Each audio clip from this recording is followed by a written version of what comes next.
নমস্কার। বর্তমান প্রজন্মে নারী স্বাধীনতা আমাদের একটা বহু চর্চিত বিষয়।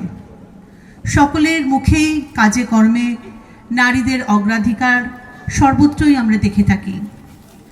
নারীদের শিক্ষার প্রয়োজন। আজকের যুগের নারীরা যে সুন্দরভাবে এগিয়ে চলেছে তার প্রয়োজনীয়তা কিন্তু বহু আগেই রবি ঠাকুর তার সাহিত্যে দেখিয়েছেন, তিনি বিশ্বাসও করতেন তাই। নারী যে শুধুমাত্র সংসার নামক কুয়োর মাঝে আবদ্ধ থাকবে না, তার স্বাধীন সত্তার যে বিকাশ ঘটাতে হবে সেই বিশ্বাস তার মধ্যে ছিল। তার ছোট গল্প স্ত্রীর পত্রে এমনই এক লেখা চিঠির মাধ্যমে আমি এই বিশেষ চেতনাটি ফুটিয়ে তুলব।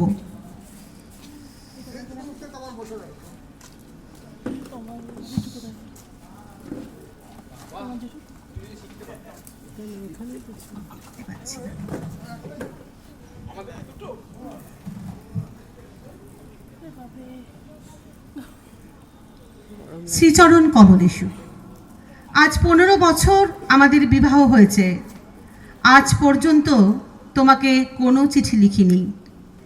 চিরদিন কাছেই পড়ে আছি।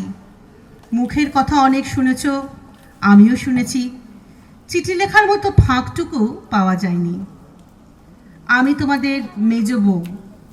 আজ 15 বছরের পরে এই সমুদ্রের ধারে দাঁড়িয়ে জানতে পেরেছি আমার জগৎ, আমি এবং জগদীশ্বরের সঙ্গে আমার অন্য সম্বন্ধও আছে।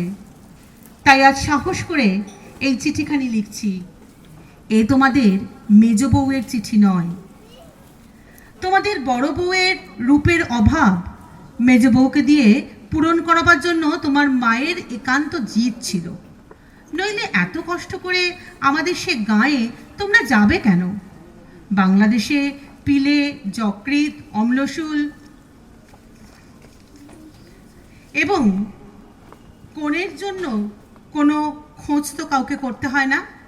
তারা আপনি এসে চেপে ধরে, কিছুতেই ছাড়তে চায় না। বাবার বুক দুরু দুরু করতে লাগলো। মা দুর্গা নাম জপ করতে লাগলেন। শহরের দেবতাকে পাড়াগাঁয়ের পূজারি কি দিয়ে সন্তুষ্ট করবে? মেয়ের রূপের উপরে যে ভরসা, কিন্তু সেই রূপের গুমর তো মেয়ের মধ্যেই নেই। যে তাকে দেখতে এসেছে সে যে দামই দেবে সেই তার দাম। তাই তো হাজার রূপে গুণেও মেয়ে মানুষের সংকোচ কিছুতেই ঘুচে না। আমার যে রূপ আছে সে কথা ভুলতে তোমাদের বেশি দিন লাগেনি, কিন্তু আমার যে বুদ্ধি আছে সেটা তোমাদের পদে পদে স্মরণ করতে হয়েছে। ওই বুদ্ধিটা আমার এতটাই স্বাভাবিক যে তোমাদের ঘরকন্যার মধ্যে এতকাল কাটিয়েও আজও সে টিকে আছে। মা আমার এই বুদ্ধিটার জন্যই উদ্বিগ্ন ছিলেন। মেয়ে মানুষের পক্ষে এই এক বালাই। যাক বাবা, যাকে বাধা মেনে চলতে হবে সে যদি বুদ্ধিকে মেনে চলতে চায় তবে ঠোকর খেয়ে মরতে হবে, কপাল ভাঙবেই। কিন্তু কি করব বলো? তোমাদের ঘরের বউয়ের যতটা বুদ্ধির দরকার বিধাতা অসতর্ক হয়ে আমাকে তার থেকে অনেকটা বেশি দিয়ে ফেলেছেন।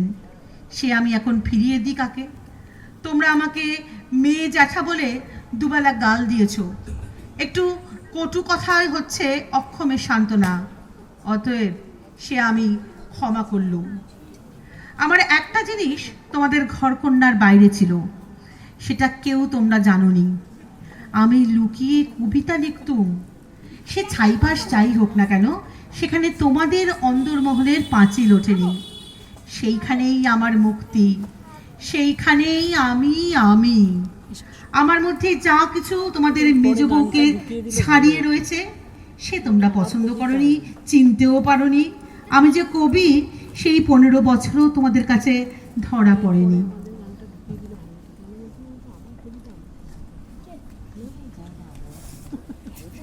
দুঃখ বলতে যা বোঝায় তোমাদের সংসারে তা আমার ছিল না। তোমাদের ঘরে খাওয়া পড়ার অসচ্ছল ছিল না। তোমার দাদার চরিত্র যেমনই হোক, তোমার চরিত্র এমন কোনো দোষ নেই যাতে বিধাতাকে মন্দ বলতে পারি।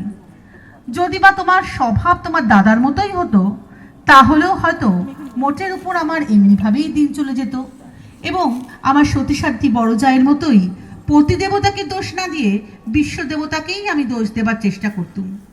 অতএব তোমাদের নামে আমি কোনো নালিশ উত্থাপন করতে চাই না। এ আমার চিঠি সেজন্য নয়।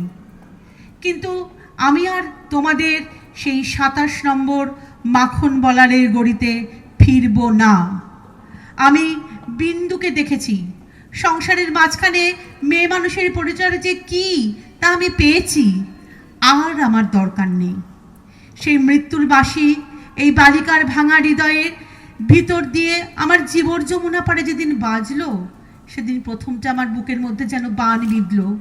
বিধাতাকে জিজ্ঞাসা করলুম, জগতের মধ্যে যা কিছু সবচেয়ে তুচ্ছ তাই সবচেয়ে কেন কঠিন? এই গলির মধ্যেকার চারিদিকের প্রাচীর তোলা নিরানন্দের অতি সামান্য বুদবুদটা এত ভয়ঙ্কর কেন বাধা? তোমার বিশ্বজগৎ তার 6 ঋতুর সুধাপাত্র হাতে করে যেমন করেই ডাক দিক না কেন, এক মুহূর্তের জন্য কেন আমি এই অন্দরমহলের এইটুকু মাত্র চৌকাঠ বাড়িতে পারি নে? তোমাদের গলিতে তোমাকে আমি আর ভয় পাই না। তোমার সম্মুখে আজ নীল সমুদ্র, আমার মাথার উপর আষাঢ়ের মেঘপুঞ্জ। তোমাদের অভ্যাসের অন্ধকারে আমাকে ঢেকে রেখেছিলে। ক্ষণকালের জন্য বিন্দু এসে সেই আবরণ ছিন্ন করে আমাকে আমি করে দিয়েছে। সেই মেয়েটার আপনার মৃত্যু দিয়ে আমার আবরণখানা আগা গোড়া ছিন্ন করে দিয়ে গেল। আজ বাইরে এসে দেখি আমার গৌরব রাখার জায়গা নেই। আমার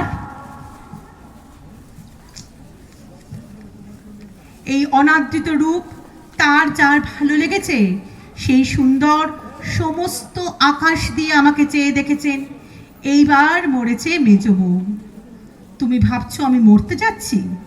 ভয় নেই, অমন পুরাতন ঠাট্টা তোমার সঙ্গে আমি করব না। মীরাবাইও তো আমার মতোই মেয়ে মানুষ ছিল। তার শিকলও তো কম ভারী ছিল না। তাকে তো বাঁচবার মতো বাঁচার জন্য মরতে হয়নি। মীরাবাই তার গানে বলেছিল, ছাড়ুক বাপ, ছাড়ুক মা, ছাড়ুক যে যেখানে আছে, মীরা কিন্তু লেগেই রইল প্রভু, তাতে যা হবার তা হোক। এই লেগে থাকাই তো জীবন, এই লেগে থাকাই তো বেঁচে থাকা। আমি আজ বাঁচব, আমি বাঁচলুম। ইতি তোমাদের চরণতলাশ্রয় ছিন্ন মৃণাল। নমস্কার।